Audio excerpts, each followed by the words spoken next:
কলিযুগের মানুষ যেহেতু হয়েছিস বাবা, একটু চেষ্টা কর গৌরাঙ্গের কৃপাটা পাওয়ার জন্য।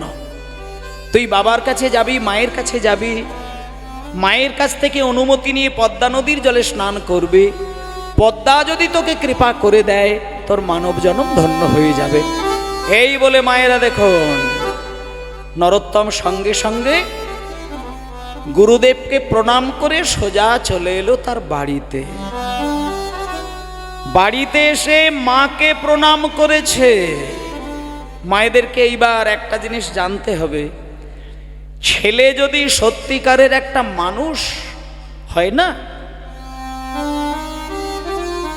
মনে করুন কোনো মায়ের ছেলে স্কুলে গিয়েছেন রেজাল্ট আউট হবে বলে, তা রেজাল্ট আউট হওয়ার পরে ছেলেটা যদি ছুটে এসে মাকে বলে, ও মা, আমার ক্লাসে যত ছেলে মেয়ে ছিল আমি সবার থেকে ফার্স্ট হয়েছি, প্রথম আমি হয়েছি, তখন কিন্তু মা ছেলেটাকে বুকে জড়িয়ে ধরে হাসাহাসি করে না, কান্নাকাটি করে। কেন না, প্রতিটি মা, প্রতিটি বাবা তার জন্ম দেওয়া ছেলে যখন সমাজের মাটিতে আদর্শ মানুষ হয়ে দাঁড়ায়, তখন মায়ের ভেতরে একটা পরমানন্দ তৈরি হয়। আর যখন সন্তান মানুষ হয়েছে দেখে ভেতরে আনন্দ এসে যায়, তখন কিন্তু মায়েদের চোখে কিন্তু জল এসে যায়। তা ছেলেটা বাড়িতে এসে যখন মাকে প্রণাম করেছে, বাবাকে প্রণাম করেছে, সঙ্গে সঙ্গে মা বাবা তাকে কোলে করে নিয়ে ভালোবাসা আশীর্বাদ দিলেন। এইবার বাবা হয়ে ছেলেকে কিন্তু একটা কথা জিজ্ঞেস করলেন। বাবা বলছেন, হে নরোত্তম, তুই শোন বাবা, শোন, আমি জীবনে একটা ইচ্ছে ছিল যে তোকে আমি পণ্ডিত তৈরি করব, আর তুই যে আমার কথা রাখার জন্য পণ্ডিত হয়ে বাড়িতে এসেছিস, এটা আমার শুনে এবং তোকে দেখে আমার আনন্দ আমি ধরে রাখতে পারছি না। তাই বাবা একটা কথা তোকে বলি, বাবার মনের আশা যেহেতু সন্তান হয়ে তুই আমাকে পরিপূর্ণ করে দিলি বাবা, এইবার আমি বাবা হয়ে তোকে একটা কথা বলতে চাই। তুই ছেলে হয়ে বাবার কাছে কি চাস বল, আমি তোকে এখনই উজাড় করে দিয়ে দেব। যদি বলিস যে আমার রাজ ঐশ্বর্য সব দিতে হবে, হাসি মুখে আমি দিয়ে দেবো, আমার কোনো অসুবিধে নেই। বাবা চেয়েছিল ছেলে মানুষ হয়ে যাক, তা তুই একটা আদর্শ মানুষ হয়ে আমাকে দেখিয়ে দিয়েছিস, তা আজকে তুই বল বাবাকে কি চাস, আমি তাই দেব। তখন ছোট্ট ছেলে নরোত্তম বলছেন, বাবা আপনি আমাকে দেবেন? হ্যাঁ দেব, মানে কি চাস বল। যখনই বলেছে দেব, তখন নরোত্তম বলছে, বাবা আপনি যদি আমাকে কিছুটা দিতে চান, তাহলে আমি অন্য কিছু চাই না, অন্য কিছু চাই না। আমাকে কোলে বসিয়ে মাথায় হাত বুলিয়ে আশীর্বাদ করে দিন, আর আমাকে একটা ছোট্ট অনুমতি দিন, আমি পদ্মা নদীর জলে যেন প্রাণ ভরে একবার স্নান করতে পারি। বাবা তো এ কথা শুনে হাসতে শুরু করে দিলেন। বাবা বললেন, হ্যাঁ রে খোকা, পদ্মা নদীর জলে স্নান করতে গেলে এটা আবার বাবার কাছ থেকে আলাদা করে এইভাবে চাইতে হয়? হ্যাঁ, নদীতে স্নান করবি আবার এইভাবে চাইবার কি আছে রে? দাঁড়া, ঠিক আছে, দাঁড়া, ঠিক আছে। এই কে আছিস?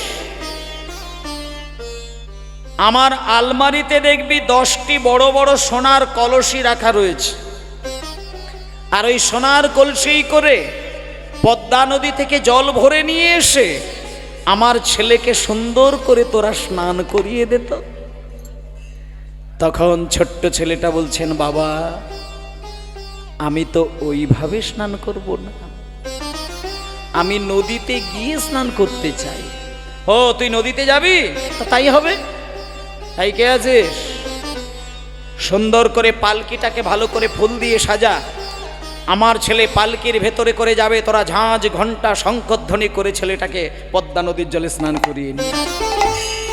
তখন নরোত্তম বলছে, বাবা আমি পালকিতে করে যাব না, পালকিতে করে গেলে লোকের কাঁধে চড়ে যেতে হয়, আর লোকের কাঁধের ওপরে চড়ে যদি কেউ আরাম করে যায় না বাবা, অন্তরে কিন্তু তার ভক্তি লাভ হবে না।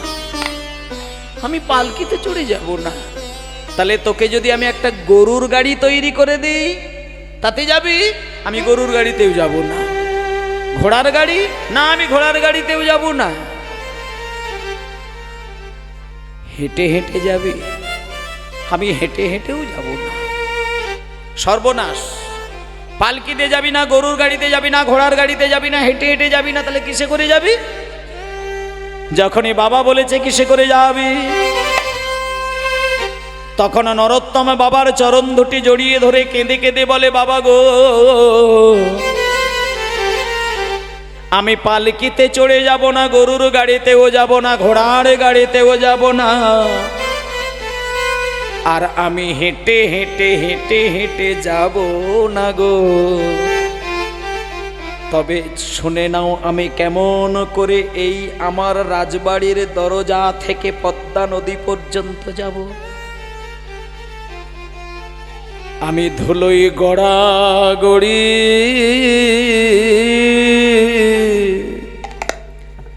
দিয়ে যাব,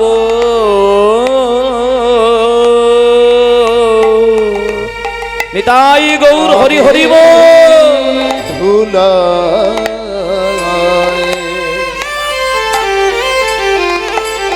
ধুলায় গড়া গড়ি দিয়ে যাব, ভক্তের পদ ধুলায় অঙ্গে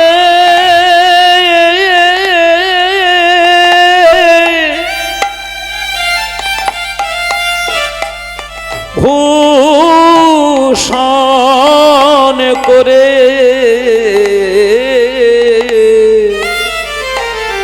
ধুলায় গড়া গড়ি দিয়ে যাব। আসলে আসতে মায়েরা, একটা কথা আপনাদের বলি, কোটি কোটি জন্মের স্বীকৃতি যদি কোনো ছেলের ওপরে না হয়, এত বিরাট একটি জ্ঞানের কথা সবার হৃদয় থেকে কিন্তু আসতে পারে না। গুরুদেব কিন্তু এটা শিখিয়ে দেয়নি নরোত্তমকে, নরোত্তমের এটা হৃদয় থেকে আপনা আপনি বেরিয়ে এসেছে। সে বলছে কি, যে আমি ধুলোর মধ্যে গড়াগড়ি দিতে দিতে নদী পর্যন্ত যাব। এটা কে বলতে পারবে? শুনুন মায়েরা,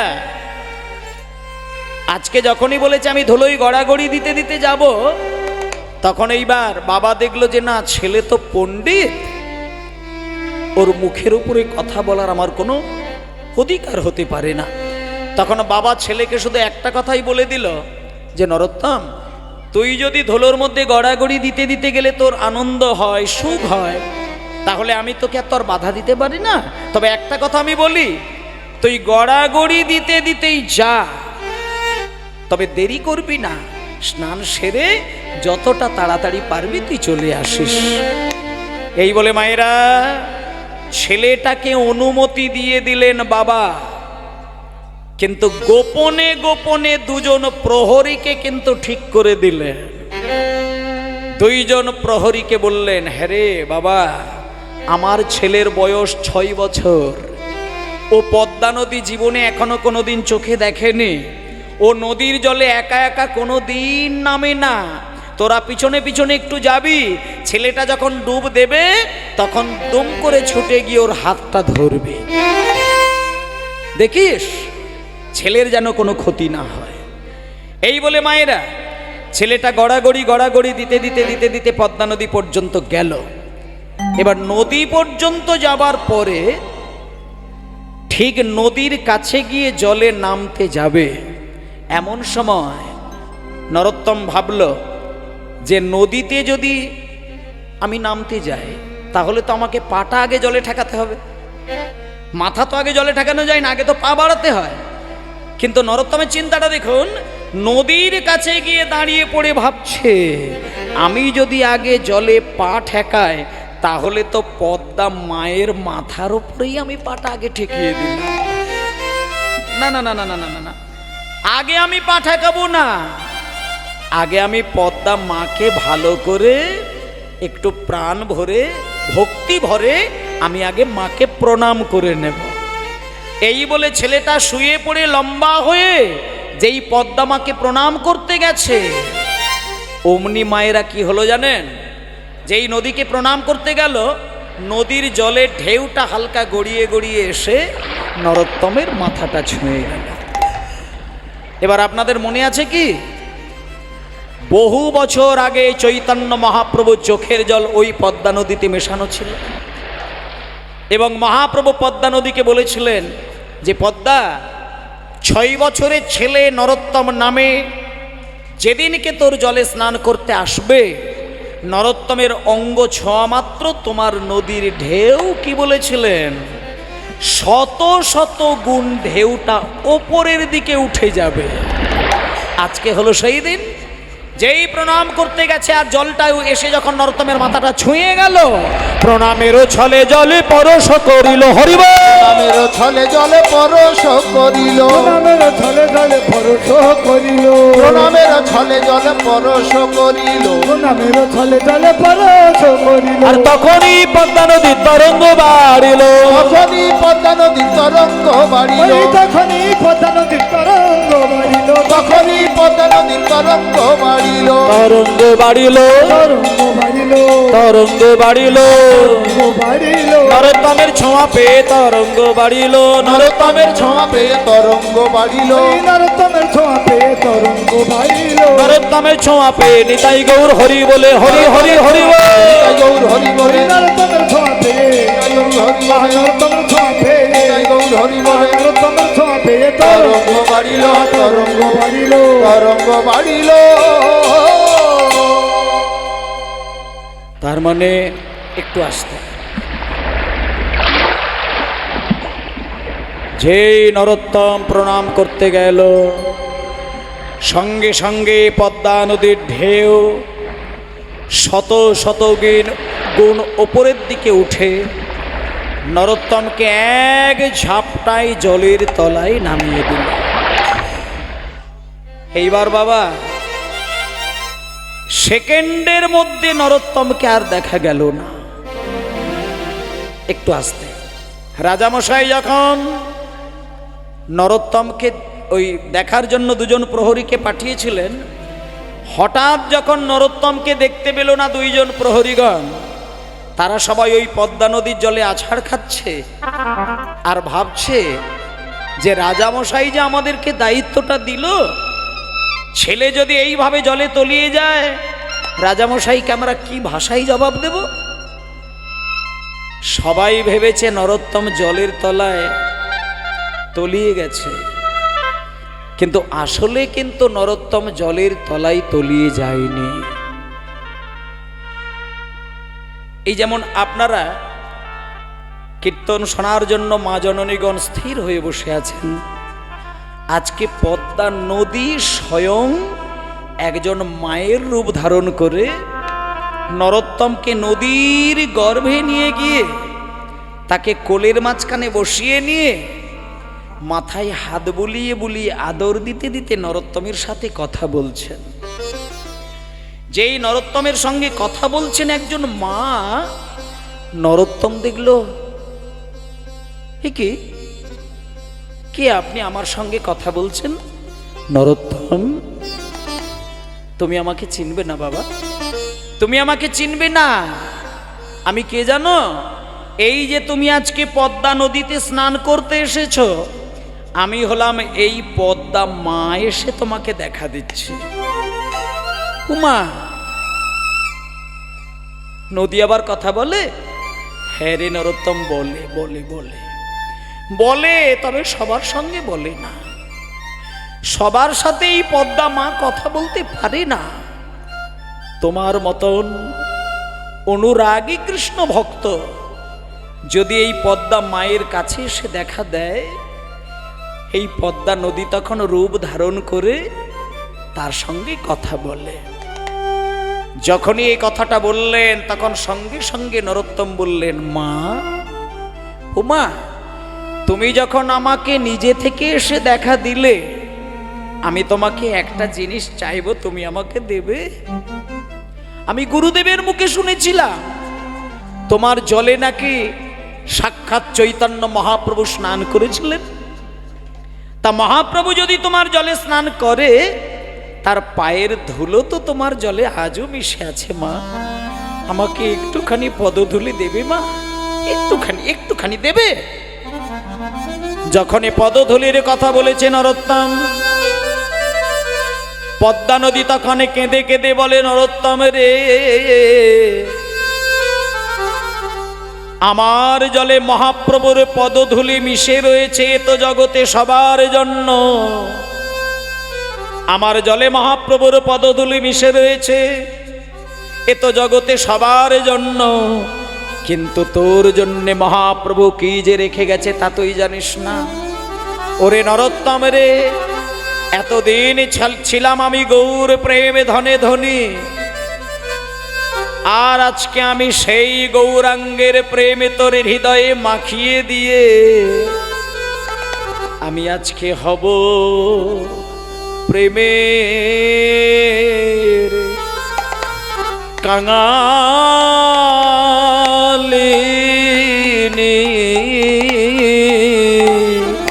নিতাই গৌর হরি হরি বল।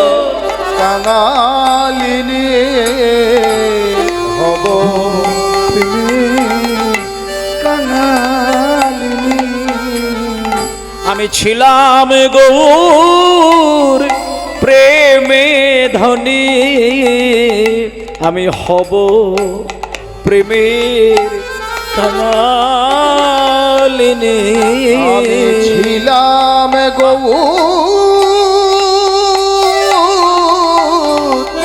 গৌর প্রেমের ধনী,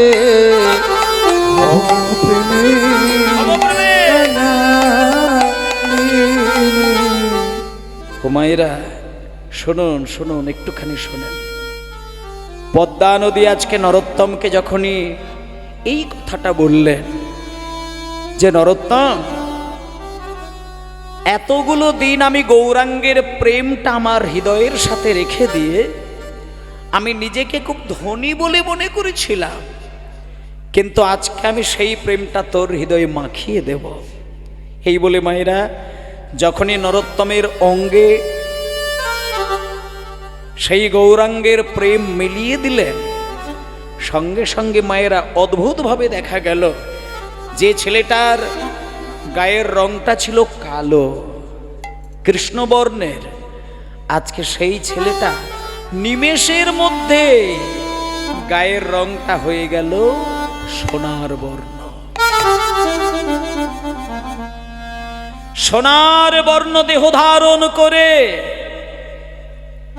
আজকে নরোত্তম যেই পদ্মা মায়ের কোলে কাঁদছেন, তখন পদ্মা মা নরোত্তমকে বলছে, নরোত্তম, আমার নদীতে বেশ কিছুক্ষণ ধরে থাকা যায় না, তোমার মা বাবা অনেকক্ষণ ধরে তোমার জন্য অপেক্ষা করছে, এইবার তুমি জল থেকে উঠে যাও, তুমি তোমার মা বাবার কাছে চলে যাও। যে ছেলের গায়ের রংটা ছিল কালো, সেই ছেলে কৃষ্ণ ফর্সা হয়ে গেল। জল থেকে যেই পাপা করে নরোত্তম উঠেছে, দুজন প্রহরী কিন্তু তখনও তারা নদীর ধারে আছাড় খেয়ে কাঁদছিল। তারা নরোত্তমকে দেখা মাত্র, খোকা, এই খোকা, আরে বাবা কে তুই রে? কি নাম তো? তুই জল থেকে উঠে আসছিস, কে তুই? নরোত্তম বলছে, তোমরা আমাকে চিনতে পারছো না? ভালো করে আমার দিকে তাকিয়ে দেখো, আমি তো সেই রাজার ছেলে গো, আমার নাম তো নরোত্তম, ভালো করে দেখো, আমি নরোত্তম। তখন প্রহরীগণ বলছে, নরোত্তম, তুমি এতক্ষণ তাহলে কোথায় ছিলে? এইবার নরোত্তম বলছেন, আমি কোথায় ছিলাম তাহলে শুনে নাও। যেমন ডুবুরিরা সমুদ্রের তলায় ছুটে যায় দামি দামি রত্ন তুলে নিয়ে আসার জন্য, আর আজকে আমি পদ্মা নদীর একেবারে গভীরে গিয়েছিলাম, সেইখান থেকে আমিও কিন্তু একটা রত্ন নিয়ে এসেছি, যে রত্নটির নাম হলো প্রেম রত্ন। সেটা আমার কাছে আছে, তোমরা কি নেবে? তোমরা যদি নিতে চাও তাহলে ওই দূরে দাঁড়িয়ে থেকো না, তোমরা আমার কাছে এসো, আমি তোমাদেরকে প্রেম রত্ন দান করব। এসো এসো এসো, কাছে এসো, এসো ভাই। গান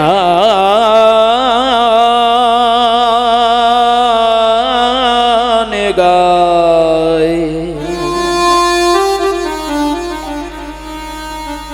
কৃষ্ণ নাম হরি নাম। এসো ভাই গান গাই কৃষ্ণ নাম হরি নাম। এসো ভাই গান গাই কৃষ্ণ নাম হরি নাম। এসো ভাই গান গাই কৃষ্ণ নাম হরি নাম। চরাচরে বলো হরি, চরাচরে বলো হরি চরাচরে বলো বলো নাম কৃষ্ণ নাম মধু নাম হরি নাম। চরাচরে বলো হরি বলো নাম কৃষ্ণ নাম মধু নাম হরি নাম। এসো ভাই গান গাই কৃষ্ণ নাম হরি নাম। এসো ভাই নাম গাই কৃষ্ণ নাম হরি নাম। এসো ভাই হরি বল, নাম গাই কৃষ্ণ নাম হরি বল। হরি নাম। মায়েরা, ছোট্ট ছেলেটা যখন পদ্মা নদীতে স্নান টান সেরে ওই প্রহরীগণকে সাথে নিয়ে যখন রাজবাড়িতে প্রবেশ করছে, বাবা তো দরজার সামনে অপেক্ষা করছে অনেকক্ষণ ধরে যে আমার ছোট্ট ছেলে নদীতে স্নান করতে গেল, কখন আসবে কখন আসবে কখন আসবে। কিন্তু যখনই দেখলো দূর থেকে ছেলেটা আসছে, বাবা দেখে অবাক হয়ে গেলেন। ছেলেটা যখন সামনে এসে বাবাকে প্রণাম করতে গেল, বাবা 10 পা দূরে সরে গেল। ছেলেটার পা থেকে মাথা পর্যন্ত বাবা 10 বার তাকিয়ে দেখলেন। বারবার তাকিয়ে তাকিয়ে দেখার পরে বাবা বুঝতে পারলেন, যে ছেলে আমাকে প্রণাম করে পদ্মা নদীতে স্নান করতে গিয়েছিল, এটা আমার সেই ছেলে নয়। এ কে? এ কেমন ছেলে? চোখের মধ্যে যেন মুনি ঋষিদের মতো একটা গাম্ভীর্য, কথাই কথাই কৃষ্ণ নাম, আর চোখ থেকে বিন্দু বিন্দু কৃষ্ণ প্রেমের ধারা। ছেলেকে পাওয়া মাত্র ছুটে গিয়ে বুকে জড়িয়ে ধরে মনে মনে চিন্তা করে নিলেন, যে ছেলেটা আমাকে প্রণাম করে পদ্মা নদীতে গেল, সেই ছেলে কিন্তু আর আমার কাছে ফিরে এলো না। ছেলেকে পাওয়া মাত্র বুকে জড়িয়ে ধরে কাঁদতে কাঁদতে ছেলেটাকে ঘুম পাড়িয়ে দিয়ে দরজা বন্ধ করে দিয়ে নিজের স্ত্রীকে ডেকে ডেকে বললেন, ওগো শোনো, এই যে নরোত্তম আজকে রাজপ্রাসাদে স্নান করে এলো, ও রাজবাড়িতে খেলতে গিয়ে ও যদি বড় সড়ো কোনো অপরাধও করে ফেলে, ভুল করে ফেলে, আমি তোমাকে বারবার বলি তুমি যেন ওকে বকা দিয়ে কিচ্ছুটি বলো না। ও যত অন্যায় করে করুক, তুমি ওকে কোনোদিন বকা দিয়ে কথা বলবে না। আমার কি মনে হয় জানো, আমার মনে হয় ছেলেটা আমার এই রাজপ্রাসাদে বেশি দিন থাকবে না। আসলে মায়েরা, একটা কথা আপনাদের আমি বলি, এই যে আপনাদের গ্রামে হরিনাম হচ্ছে, শুনে নিন, গত বছরে এই গ্রামে কীর্তন হওয়ার সময় যে সমস্ত পাড়ার বাবারা মায়েরা কীর্তন শুনতে বসেছিলেন, আর আজকে যারা বসে আছেন, একটু আপনারা খোঁজ নিয়ে দেখবেন, এই পাড়ার মধ্যেই এমন একজনের নাম আসলেও আসতে পারে যিনি গত বছরে হরিনামের বাসরে বসে দুদিনই কীর্তন শুনেছিলেন, কিন্তু আজকে কিন্তু তিনি আমাদের মধ্যেই নেই, পরলোক গমন করেছেন। ঠিক সেইভাবে আপনি যদি এইটুকু বিচার করেন যে আজকে হরিনাম হচ্ছে, আগামী বছর হরিনাম হবে, একটা বছর পরে গান বন্ধ হবে না, গান কিন্তু যার হোক হাত দিয়ে হয়ে যাবে, কিন্তু কে থাকবে কে থাকবে না এটা কিন্তু কেউ বলতে পারবে না। তা মায়েরা, আজকে নরোত্তম যখনই বাড়িতে এসে বাবাকে প্রণাম করলো, বাবা ছেলেটাকে দেখেই বুঝে গেলেন আমার ছেলেটা মনে হচ্ছে রাজবাড়িতে বেশি দিন থাকবে না। ও যতগুলো দিন থাকে ততগুলো দিনই আমি ধন্য। কিন্তু মায়েরা, বেশি দিন নয়, বেশি দিন নয়। বাবা ভেবেছিল বেশি দিন থাকবে না, কিন্তু বেশি দিন নয়। যেদিনকে স্নান করে সকালবেলা ছেলেটা বাড়িতে আসলেন, ওই দিনটা শুধু কাটলো, সন্ধ্যা হলো, মা বাবা আদর করে ছেলেটাকে নিয়ে ঘুমিয়ে পড়েছিলেন। হঠাৎ মাঝরাত্রিতে নরোত্তম স্বপ্নের ঘরে একজনকে দেখতে পেলেন। যাকে দেখতে পেল স্বপ্নের ঘরে, তার কোকড়ানো কোকড়ানো মাথার চুল, গলায় রয়েছে তুলসী কাঠের মালা, কপালে রয়েছে তিলক, লাল পেড়ে একটা পাটের ধুতি, গলায় ওড়না, মুখে সদাই কৃষ্ণ নাম, আর নয়নে বিন্দু বিন্দু রসধারা। নরোত্তমের কাছে এসে ছেলেটা যেই দাঁড়িয়েছে, নরোত্তম স্বপ্নের ঘরে জিজ্ঞেস করলেন, কে আপনি? কে আপনি আমার কাছে এসে দাঁড়িয়েছেন? কে আপনি? কে আপনি? কে আপনি? কে? তখন যে দাঁড়িয়েছিল সে নরোত্তমকে বলছেন, নরোত্তম, তুমি আমাকে চিনতে পারবে না বাবা, আমাকে তুমি চিনবে না। আমি কে জানো? ভালো করে শুনে না, কিছুক্ষণ আগে পদ্মা নদীর জলে স্নান করতে গিয়ে তুমি চৈতন্য মহাপ্রভুর প্রেম পদ্মা মায়ের কাছ থেকে তুমি পেয়েছিলে। আর শোনো নরোত্তম, আমি আর কেউ নয়, আমি হলাম সেই গৌরাঙ্গেরই অভিন্নতম নিতাই চাঁদ। আমার প্রভু, আমার প্রভু, প্রভু গো, হরি বল, হরি বল, হরি বল। প্রভু গো,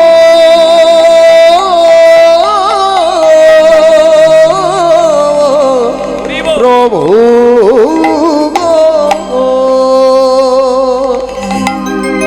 স্বপ্নের ঘরে নিত্যানন্দ মহাপ্রভু, মায়েরা, সাক্ষাৎ নিতাই চাঁদ এসে নরোত্তমকে স্বপ্নে দেখা দিলেন এবং বললেন, নরোত্তম, তুমি বৃন্দাবনে চলে এসো। এই যে রাজপ্রাসাদের ছাদের তলায় মা বাবার কোলের মাঝখানে তুমি ঘুমাচ্ছ, তুমি এইখানে আর থেকো না, আমার সাথে চলে এসো বাবা, আমার সাথে চলে এসো। তুমি যদি আমার সঙ্গে এক্ষুনি চলে যাও, তবেই তুমি মহাপ্রভুর প্রেম আরও পাবে, তবেই তুমি রাধা মাধবের প্রেম পাবে। আর তুমি ঘুমিয়ে থেকো না, ওঠো ওঠো ওঠো। এই বলে যেই বারবার উঠতে বলল, নরোত্তমের ঘুম ভেঙে গেল।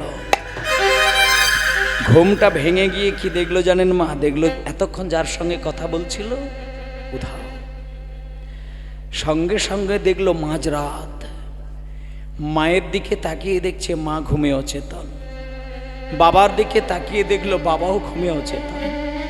মনে মনে ভাবলো, আমি যদি বৃন্দাবনে যাবার জন্য মা বাবাকে একবার ডেকে দিয়ে অনুমতিটা চাই, আমি ছোট্ট ছেলে, মা বাবা আমাকে কোনোদিন যেতে দেবে না। আর আমি অনুমতি চাইতে গিয়ে যদি বাধা পড়ে যায়, তাহলে আমার বৃন্দাবনে যাওয়াটা আর হবে না। তাহলে আমাকে দুই দিকে রক্ষা করতে গেলে আমি মা বাবাকে ডাকবো না, আমি বাবাকে প্রণাম করে নেব আর ঘুমন্ত মাকে প্রণাম করে নেব, জন্মভূমির ধুলোটা শেষবারের মতো অঙ্গে বুলিয়ে নেব, সারাটা জীবনের জন্য এই রাজপ্রাসাদ ছেড়ে দিয়ে আমি চলে যাব বৃন্দাবন ধামে। এই বলে মায়েরা শোনে নেন, মা বাবা ঘুমিয়েছিলেন। মাঝ রাত্রিতে ওই ছোট্ট ছেলে নরোত্তম চিন্তা করে নিল, আমি সর্বস্ব ত্যাগ করে বৃন্দাবনে চলে যাব। এবার দেখবেন মায়েরা, যে বাবা বা যে মায়ের পুত্র সন্তান আছে আর কন্যা সন্তান আছে, দুই সন্তান যাদের আছে, একটু ভালো করে হিসাব মিলিয়ে দেখবেন, বাড়ির ছেলেগুলোর দিকে আর মেয়েরগুলোর দিকে একটু খেয়াল করবেন। যারা ছেলে হয় তারা বাবাকে যতটা ভালোবাসে তার থেকে বেশি মাকে ভালোবাসে। আর যারা মেয়ে হয়, কন্যা যারা হয়, তাদের দিকে তাকিয়ে দেখবেন প্রতিটি বাড়ির কন্যা সন্তানগুলো মাকে যা ভালোবাসে তার থেকে অনেক বেশি বাবাকে ভালোবাসে। এটাই প্রকৃতির বিধান। প্রতিটি নারী সন্তান বাবার প্রতি মায়ের থেকে অনেক বেশি ভালোবাসা, অনেক গুণ ভালোবাসা। তা আজকে যখন ছোট্ট নরোত্তম ঘর ছেড়ে বেরিয়ে যাবে, বাবাকে প্রণাম করতে গিয়ে চোখে জল এসে গেল, কিন্তু মায়ের চরণে যেই হাত দিলেন, নরোত্তম পাগল হয়ে কাঁদতে শুরু করে দিলেন। আমি চলে যাই মাগো, আমি চলে যাই, আমি চলে যাই, আমি চলে যাই ও মা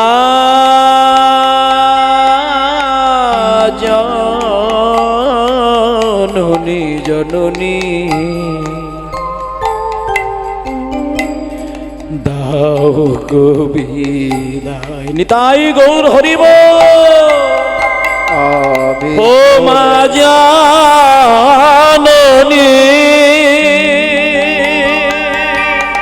জন্ম ভূমি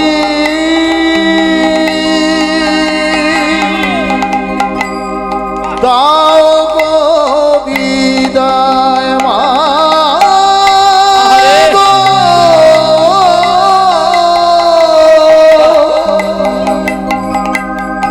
ও গো মা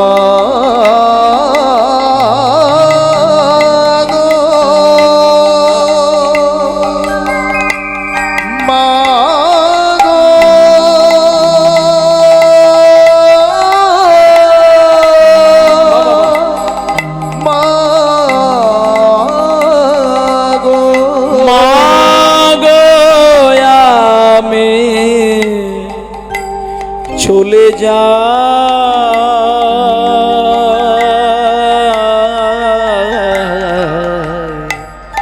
আমি চলে যাই, আমি চলে যাই ও মা জননী জন্ম ভূমি দাও গো বিদায় মা গো, আমি চলে যাই,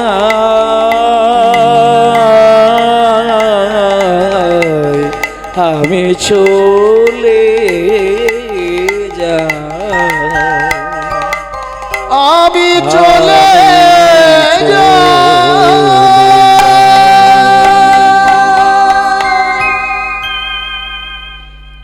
মা ভেবে, মানে রাজার ছেলে যে এইভাবে অসময়ে বেরিয়ে যাবে, এটা মা বাবা কোনোদিন হিসাব করে পারে না।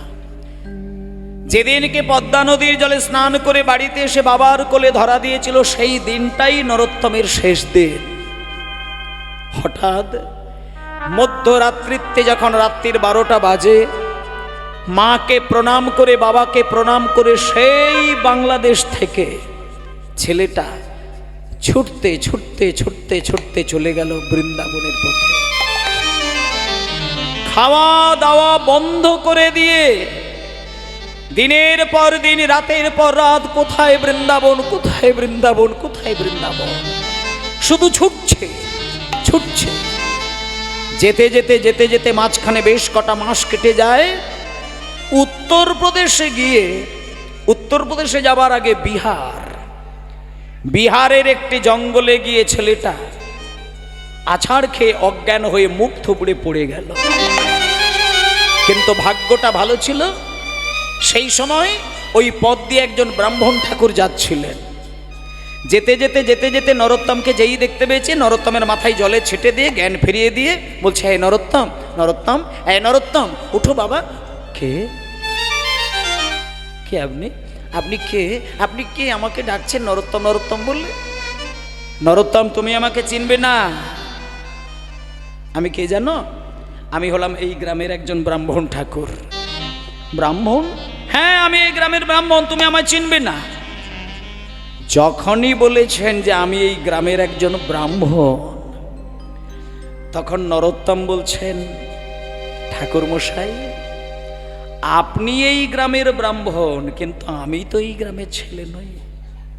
তাহলে আপনি আমার নাম জানলেন কি করে? আপনি নরোত্তম বলে ডাকলেন কি করে? আপনি কে?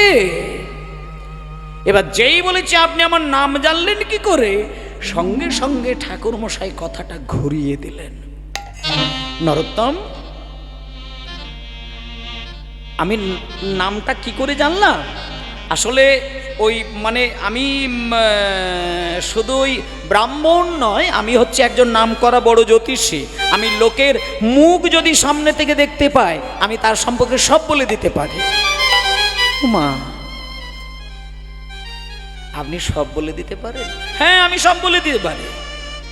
তখন নরোত্তম বলছেন, বাবা ঠাকুর, তাহলে আপনি যেহেতু আমার মুখটা দেখছেন, আপনি বলবেন আমার সম্পর্কে আপনি আর কি কি জানেন? তখন ঠাকুর মশাই বলছেন, নরোত্তম, তোমার সম্পর্কে আমি অনেক কিছু জানি। শোনো তাহলে, তুমি একজন রাজার ছেলে, তুমি পদ্মা নদীর জলে স্নান করতে গিয়েছিলে, মহাপ্রভু তোমাকে চোখের জল দান করেছিলেন। সেই প্রেম অশ্রু নিয়ে তুমি তোমার মা বাবার কোলের মাঝখানে ঘুমিয়ে পড়েছিলে, আর মাঝরাত্রিতে তুমি নিত্যানন্দকে দেখে তোমার মা বাবাকে না বলে তুমি সোজা বৃন্দাবনে। ওমা, আপনি তো সবই বলে দিতে পারলেন। তাহলে বাবা ঠাকুর, আপনি আমাকে একটা কথা তাহলে শুধু বলুন, আমি বৃন্দাবনে যেতে গেলে আমাকে আর কটা দিন এইভাবে ছুটতে হবে? ঠিক আছে, আমি সব বলে দেব। তার আগে আমার কোলের ওপরে উঠে বসো, আমি তোমাকে আদর দিয়ে ভালোবাসা দিয়ে আমার এই ঘটিতে এক ঘটি দুধ আছে, আমি তোমায় খাইয়ে দিই। এই বলে মায়েরা নরোত্তম ওই ব্রাহ্মণ ঠাকুরের কোলে বসে এক ঘটি দুগ্ধ পান করে ব্রাহ্মণের অনুমতি নিয়ে আবার চলল বৃন্দাবনের পথে। আমি হরি বলবো, রাধা মদন মোহন হেরে গো। আমি বলবো রাধা মদন হেরে গো, আমি হরি বলবো। এইভাবে ব্রজের পথে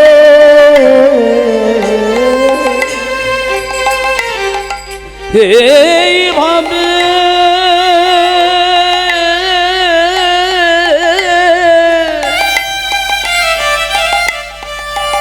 আমি ব্রজের পথে চলব,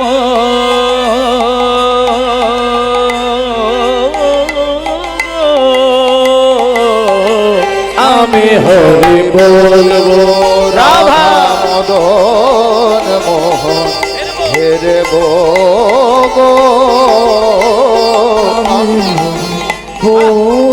রাধা মদন মোহন হেরে গো,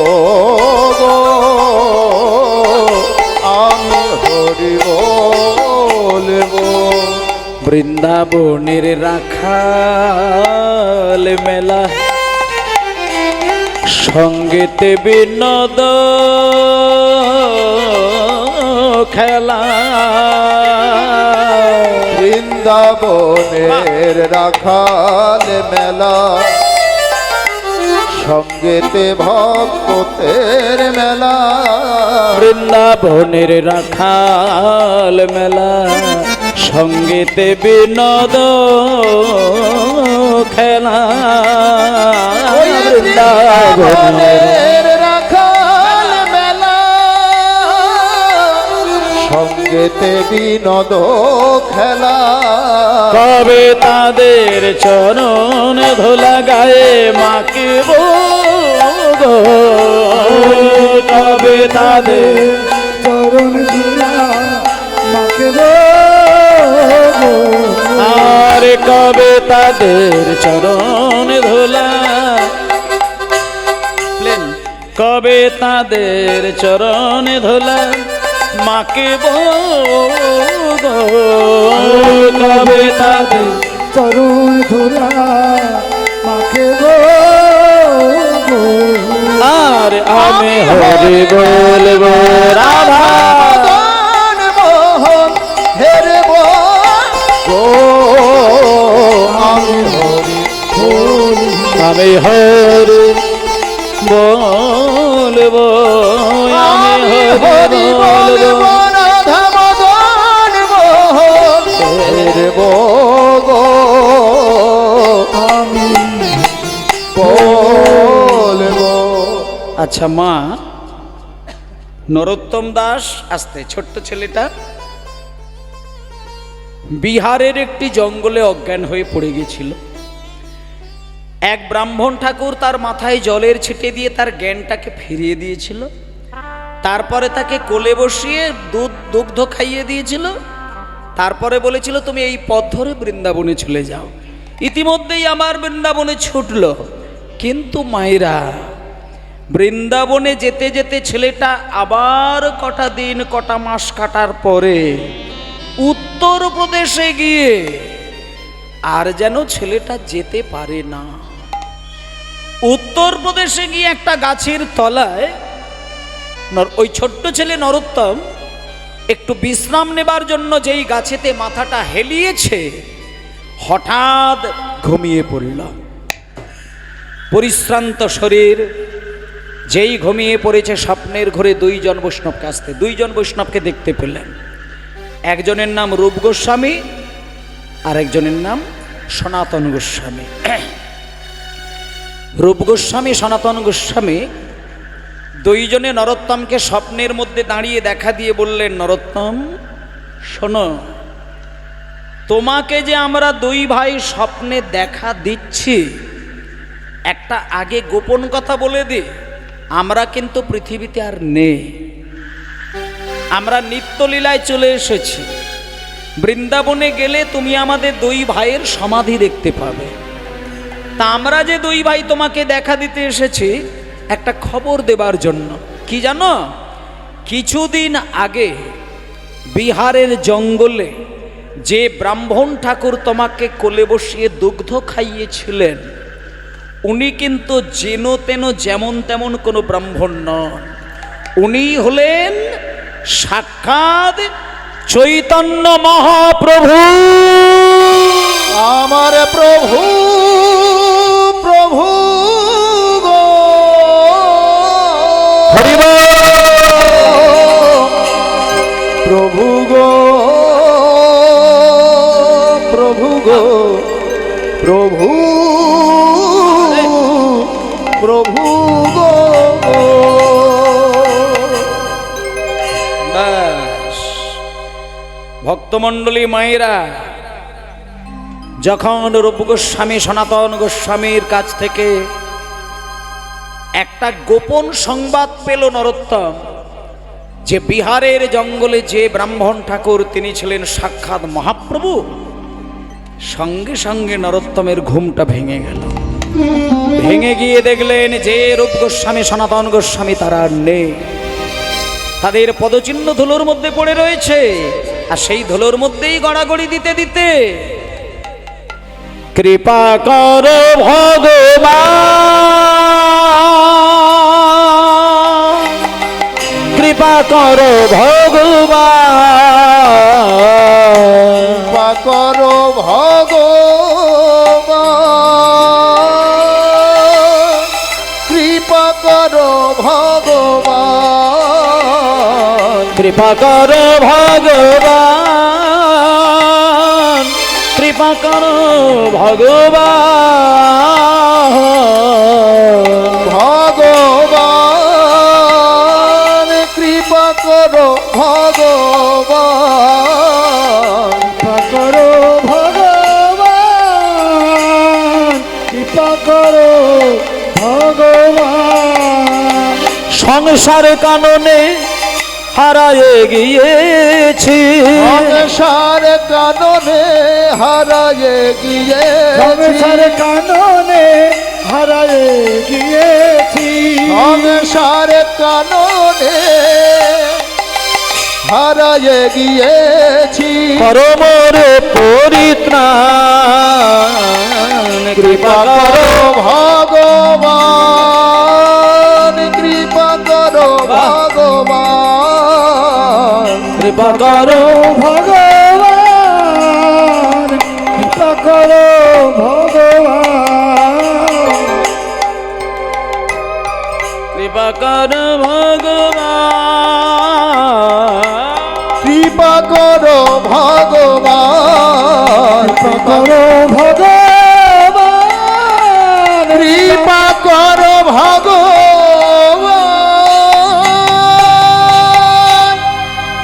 নিতাই গৌর প্রমানন্দে হরি বল হরি বল হরি বল।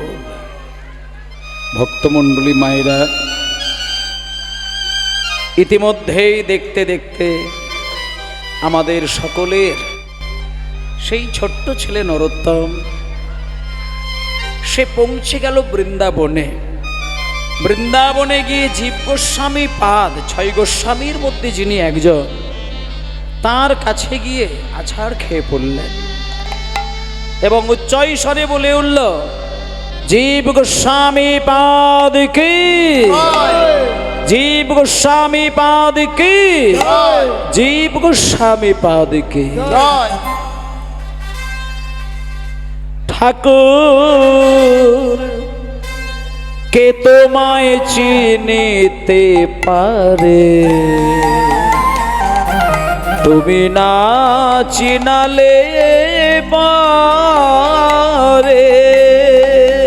ঠাকুরকে তোমায় চিনিতে পারে, তুমি না চেনালে পারে। ঠাকুর কে তোমায় চিনিতে পারে, তুমি না চিনালে পারে।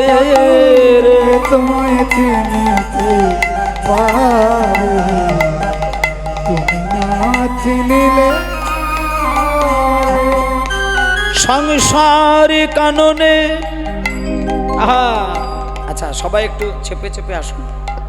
হ্যাঁ, ওই দিকটা যেহেতু বৃষ্টি পড়ছে, যতটা পারবেন একটু চেপে চেপে আসুন। ঠাকুর কে তোমায় চিনিতে, এগিয়ে গিয়ে পারে, তুমি না চেনালে পারে।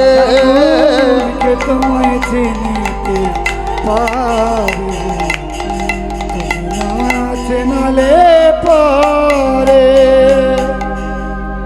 জীব গোস্বামী পাদ কি, জয় জীব গোস্বামী পাদ কি, জয় জীব গোস্বামী পাদ কি। জয়। কে খোকা, তুমি আমার জয়ধ্বনি দিচ্ছ বাবা? কি নাম তোমার? আমার নাম, হ্যাঁ তোমার নাম? আমার নাম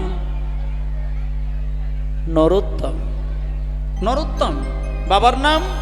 বাবার নাম হচ্ছে কৃষ্ণানন্দ দত্ত। তা বেশ, এইখানে কি চাই? বাবা ঠাকুর, আপনার কাছে আমি এসেছি, আপনি আমাকে দয়া করে দীক্ষা দেবেন। দীক্ষা? হ্যাঁ, আমি দীক্ষা নিতে চাই।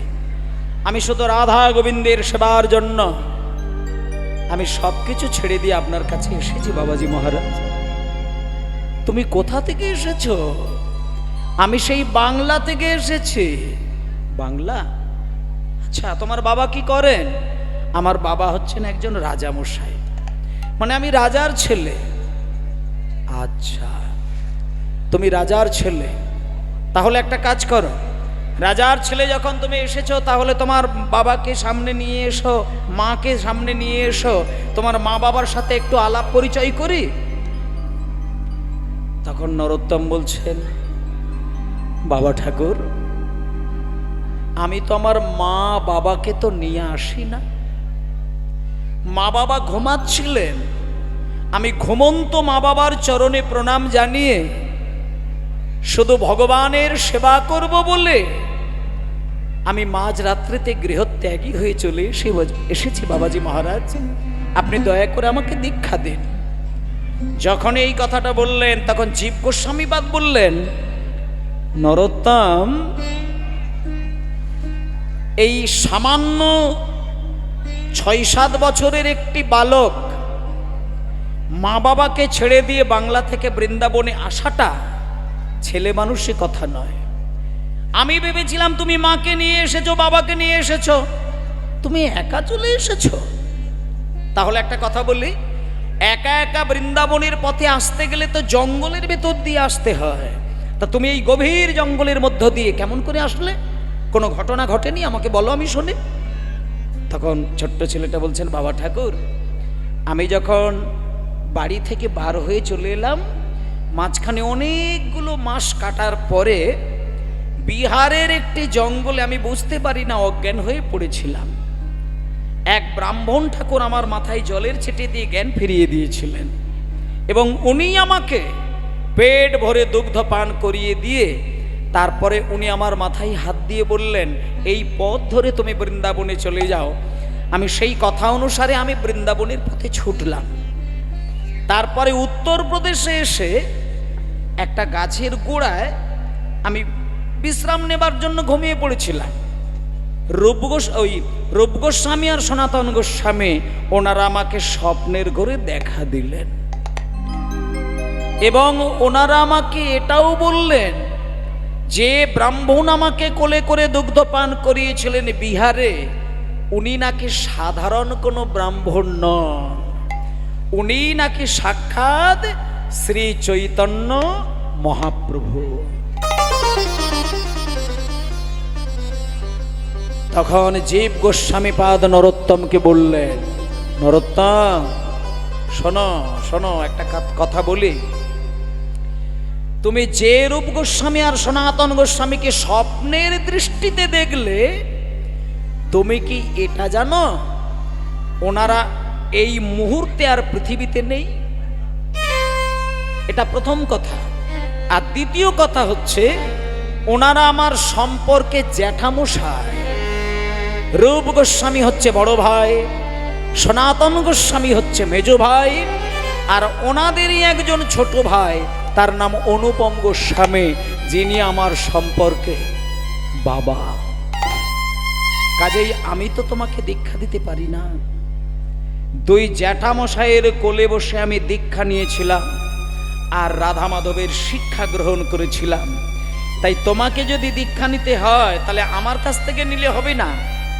এই বৃন্দাবনে আমার দুই জ্যাঠামশাইয়ের সমকক্ষ একজন বৈষ্ণব আছেন, তার নাম হলো লোকনাথ গোস্বামী পাদ। যদি পারো তো একটু ওনার চরণ ধরে তুমি কান্নাকাটি করো, চলে যা, তুমি একটু তার চরণে গিয়ে কান্নাকাটি করো, তাহলে উনি যদি মনে করেন তাহলে উনি তোমাকে দীক্ষা দিতে পারেন। এই বলে মায়েরা আজকে নরোত্তম চলল লোকনাথ গোস্বামীর কাছে। ওরে রাখা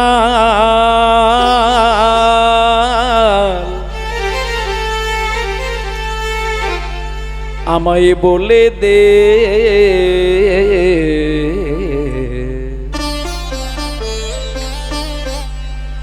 ওরে রাখাল আমায় বলে দে রে, বলে দে, কোথায় বৃন্দাবন,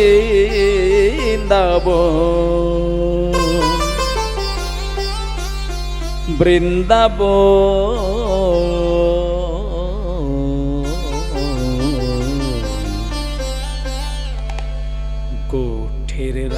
রাখালে বলে দে রে, গোঠের রাখালে বলে দে রে, কোথায় বৃন্দাবন রাখালে রাজা গোপাল আমার খেলে অনুখান, কোথায় বৃন্দাবন। হরি হরি হরি বল। ওঠে রাখালে বলে দে রে, কোথায় বৃন্দাবন যেথা রাখাল রাজা গোপাল আমার হেলে অনুক্ষণ, কোথায় বৃন্দাবন। যেথা দিন রাতে মিলন রাশে, চাঁদ হাসে রে চাঁদের পাশে। দিনে রাতে মিলন রাশে, চাঁদ হাসে রে চাঁদের পাশে। দিনে রাতে মিলন রাশে, চাঁদ হাসে রে চাঁদের পাশে। দিনে রাতে মিলন রাশে, চাঁদ হাসে রে চাঁদের পাশে।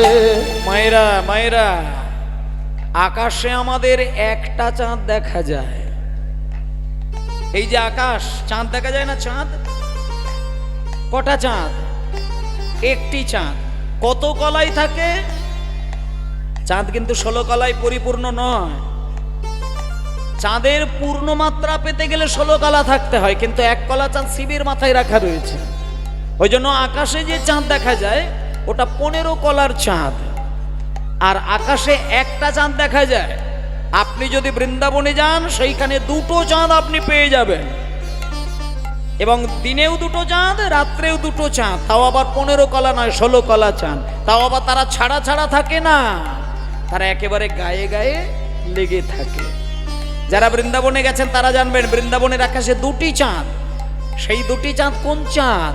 এই গানটার মধ্যে বলছেন, যেথা দিনে রাতে মিলন রাশে, রাই চাঁদ হাসে রে শ্যামে চাঁদের পাশে। হরি হরি বল। দিনে রাতে মিলন রাশে, রাই চাঁদ হাসে শ্যাম চাঁদের পাশে। দিনে রাতে মিলন রাশে, রাই চাঁদ হাসে শ্যাম চাঁদের পাশে। যার পথের ধুলায় ছড়িয়ে আছে, পথের ধুলায় ছড়িয়ে আছে। যার পথের ধুলায় ছড়িয়ে আছে, পথের ধুলায় ছড়িয়ে আছে। ওই শ্রী হরিচন্দন কোথায় বৃন্দাবন, বৃন্দাবন গোঠে রাখাল বলে দে রে, কোথা বৃন্দাবন, কোথায় বৃন্দাবন যেথা রাখাল রাজা গোপাল আমার হেলে অনুক্ষণ, অনুক্ষণ কোথায় বৃন্দাবন। কৃষ্ণ নামের ঢেউ, নামের ঢেউ ও ঠেরে। একটু আস্তে আস্তে আস্তে আস্তে আমার কথাগুলো শুনতে দাও। কৃষ্ণ নামের ঢেউ ও ঠেরে। আচ্ছা, বৃন্দাবনে গেলে কি দেখা যায়? যেথায় কৃষ্ণ নামের ঢেউ, ছোট্ট করে, কৃষ্ণ নামের ঢেউ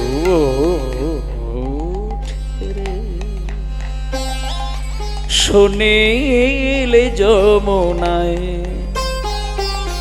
তমাল বনে আজ কানুর নূপুর শোনা যায় গো, নূপুর শোনা যায়। কৃষ্ণ নামের ঢেউ ওঠে রে, সুনীল যমুনায় গো কমাল ডালে আজ কানু নূপুর শোনা যায় গো নূপুর শোনা যায়। যেথায় কৃষ্ণ নামের ঢেউ ঢেরে ও ঢেরে সুনীল যমুনায় যারে তমালে বনে আজ কানুর নূপুর শোনা যায় গো নূপুর শোনা যায়।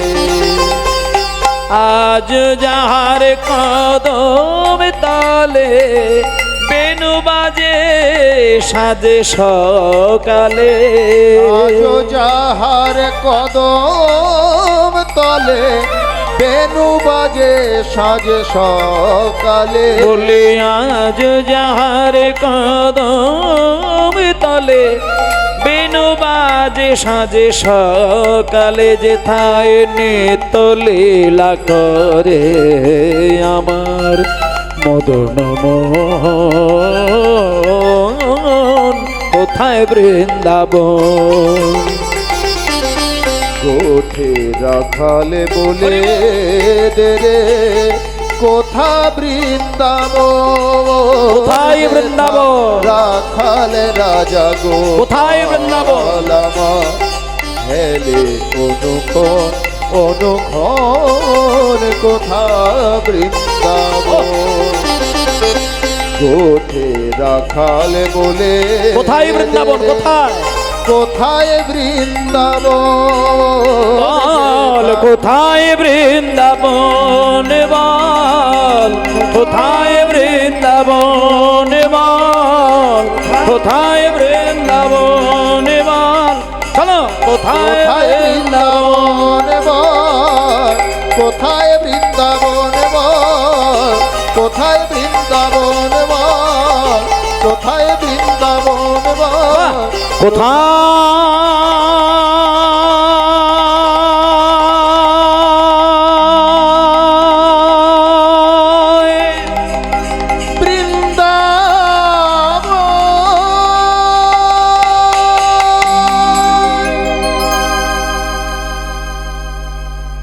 সবাই বলুন লোকনাথ গোস্বামী পাদ কি লোকনাথ গোস্বামী পাদ কি লোকনাথ গোস্বামী পাদ কি লোকনাথ গোস্বামী পাদের কাছে যখন ছোট্ট ছেলেটি আসলো তখন লোকনাথ গোস্বামী পাদ বলছে খোকা কি কে রে তুই আমার নাম নরোত্তম বাবা ঠাকুর বাড়ি কোথায় আমি বাংলা থেকে এসেছি তাই এখানে কি চাস আপনি আমাকে দীক্ষা দেবেন দীক্ষা শোনো আমি জীবনে কোনোদিন কাউকে দীক্ষা দেই না আর তোমাকেও দেব না বেরিয়ে যাও যখনই বলেছে আমি জীবনে কাউকে দীক্ষা দিই না দেব না তখন থেকে নরোত্তম ঠিক করে নিলেন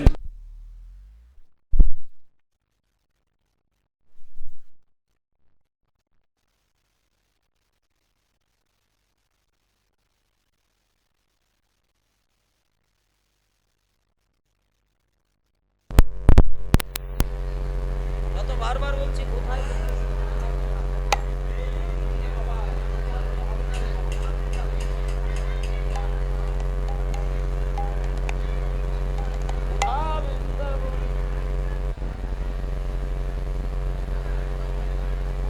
একটা মার বাইরে বলবে আমার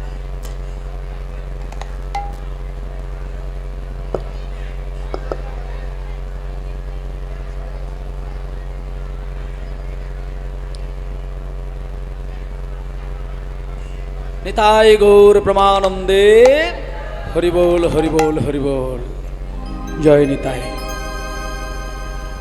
লোকনাথ গোস্বামী পাদের কাছে শেষ যাত্রা শুরু হলো এইবার সেই লোকনাথ গোস্বামী পাদ যখনই নরোত্তমকে বললেন যে খোকা আমি জীবনে কোনোদিন কাউকে দীক্ষা দিই না আর তোকে তো দেবও না তখন নরোত্তম মনে মনে স্থির করে নিলেন যে লোকনাথ গোস্বামী পাদের কাছে যখন আমি আসতে পেরেছি, উনি যদি আমাকে দীক্ষা নাও দেয়, ওনার চরণে আমি মাথা ঠুকে ঠুকে প্রাণ বিসর্জন দেব, তবু কারোর কাছে দীক্ষা নেব না।